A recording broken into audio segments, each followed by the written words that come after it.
Audit का ढोल जो आशीष सूद साहब बजा रहे थे कि साहब हम ऑडिट कराएंगे और हम सबकी ऑडिट कराएंगे, इस कानून के अंदर ऑडिट का कोई प्रावधान है ही नहीं।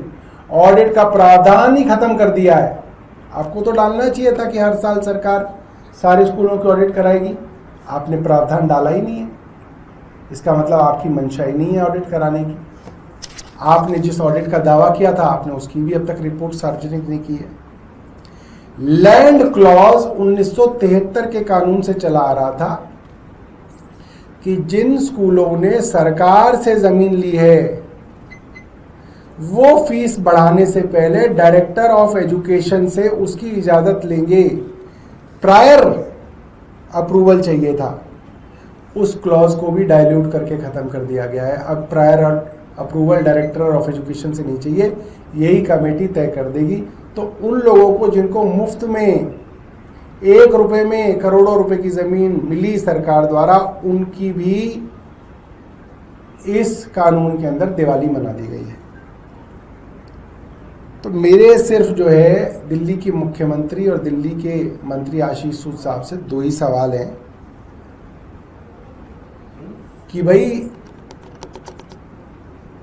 इस कानून के आने के बाद जिन स्कूलों ने अप्रैल में फीस बढ़ाई है,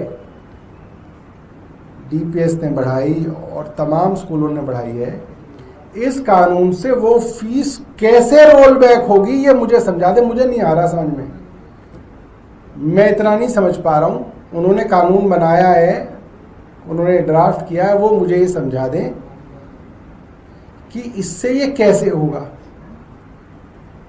क्योंकि फीस तो ऑलरेडी बढ़ चुकी है।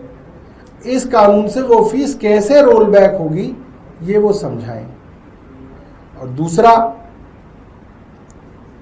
कि इस कानून के अंदर ऑडिट का प्रावधान क्यों नहीं रखा गया। बिना ऑडिट किए आप कैसे बता देंगे कि स्कूल कितनी फीस बढ़ा सकता है, कितनी नहीं बढ़ा सकता।